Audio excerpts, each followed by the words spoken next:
Salut à tous, c'est vendredi, dernière vidéo de la semaine, jour des frites. Aujourd'hui, on va vous parler de la batterie lithium Smart 100 Ah. Donc plus particulièrement des batteries lithium Smart chez Victron, donc qui ont le Bluetooth intégré. Il faut savoir que tous les produits notés Smart chez Victron ont en fait le Bluetooth intégré. C'est vrai que je ne vous l'ai pas dit depuis le début de cette série de vidéos, ça aurait pu être le premier truc à vous dire, mais je vous l'ai gardé pour le vendredi. Donc on va se connecter comme d'habitude sur l'application. Donc tac tac tac, n'oubliez pas de mettre le Bluetooth avant chaque connexion sur Victron Connect. Et donc on est sur la liste des appareils. La batterie lithium, c'est notre premier appareil ici en local. Tac, je me connecte dessus. Donc toujours pareil, petit chargement. Ici je m'étais jamais connecté dessus. Donc hop, je m'associe. 1, 2, 3, 4, 5, 6, hop, tac, je fais OK. Donc voilà. Ouais, je crois qu'il va me demander une mise à jour. Maintenant, la mise à jour se fait après, ça c'est important à savoir. Disclaimer, on peut changer le code PIN, comme d'habitude, comme les autres précédentes vidéos. Ici, je vois que les paramètres sont désactivés. Maintenant, la mise à jour est... Et après, ça c'est pas mal, ça c'est pas mal. Mise à jour, tac, je change. Donc on est passé à la 1.20 sur la batterie lithium. Important à savoir.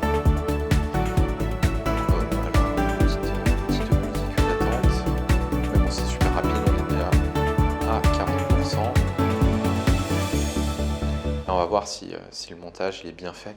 Je vais dire là on est à 60%. Est-ce que vous étiez à 60% sur votre écran? Alors, si j'ai pas de doute que Marine va nous mettre ça, elle va bien nous caler ça, pas de souci. Attention, 95%. Paf, c'est bon. Ok, c'est mis à jour. Tac, je me reconnecte dessus. Il va falloir suivre.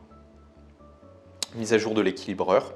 Comme vous pouvez le voir en fait, l'avantage de cette batterie, sur l'ensemble des batteries lithium avec un BMS intégré, enfin là il n'y a pas de BMS mais il y a de l'électronique, il y a un équilibrage de cellules qui se fait.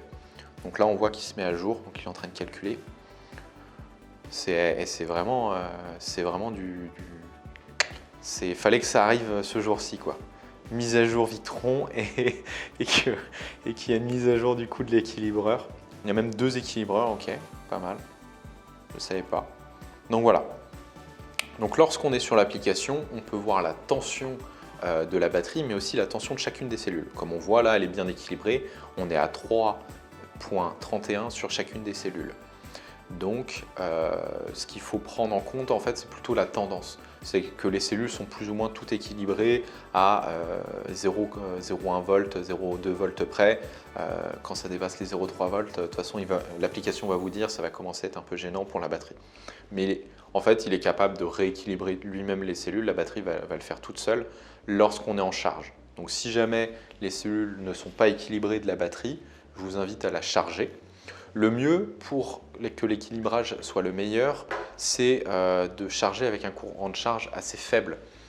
Même pour une batterie lithium de 100 Ah, ne pas hésiter à mettre un petit courant de charge de 1 ampère et donc avoir une charge extrêmement longue d'une dizaine d'heures par exemple, pour que ça équilibre le mieux possible les cellules. Donc voilà. Et ça peut prendre même plusieurs jours des fois. Ça peut prendre plusieurs jours des fois pour équilibrer les cellules. On a également la température de la batterie. Comme je vous disais, la batterie lithium, on ne va pas la charger en dessous de 5 degrés. Donc elle a une sonde de température interne qui lui permet de savoir quelle est la température réelle de la batterie. Donc ici, 22 degrés, ouais, il fait un peu chaud. Ça va, on est en hiver, donc ça va. Et donc, après, ce qui va nous intéresser ici, donc toujours les paramètres. Enfin, le menu principal va être le plus intéressant. Il y a toujours le menu paramètres qui va permettre de savoir, de donner le seuil de décharge maximale de la batterie. Donc là, ici, c'est 2,8 volts par cellule. La température pour réautoriser la charge. Et ici, l'écart de température de la batterie si jamais il y a un écart constaté entre la réalité et ce qui est donné par la température interne de la batterie. Ici dans Info produit, donc toujours on peut changer le code PIN. Changer le nom du produit aussi, j'en ai pas parlé, mais on peut changer le nom du produit. Donc c'est pour ça qu'on avait des produits où c'était marqué Bandtest ESS. On voit ici la version du firmware et on voit ici qu'il est possible de désactiver le Bluetooth.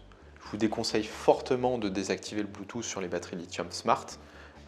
Pourquoi? Parce que c'est le seul appareil où on ne pourra pas le réactiver. Une fois que c'est désactivé pour toujours. Donc sur les autres produits, vous pouvez le faire, mais après il faut utiliser des clés dongle ou pour le régulateur de charge solaire par exemple pour le réactiver. Pour la batterie lithium, c'est impossible de le réactiver. Donc c'est fortement déconseillé de le faire.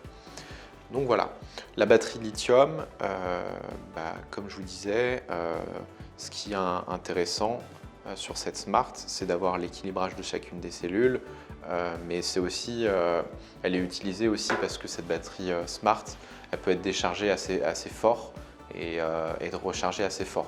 Au contraire de la batterie Super Pack, qui est très bien aussi, elle est moins chère et elle n'a pas le BMS, donc ça simplifie vachement les connexions, mais le courant de charge est beaucoup plus réduit. Donc en fait, selon votre profil de consommation et votre projet, on va privilégier soit la batterie Super Pack, qui s'affiche ici, soit la batterie Smart qu'on a ici sur notre banc de test. Sur ce, vidéo, comme vous l'aurez vu, super simple sur la batterie Lithium Smart.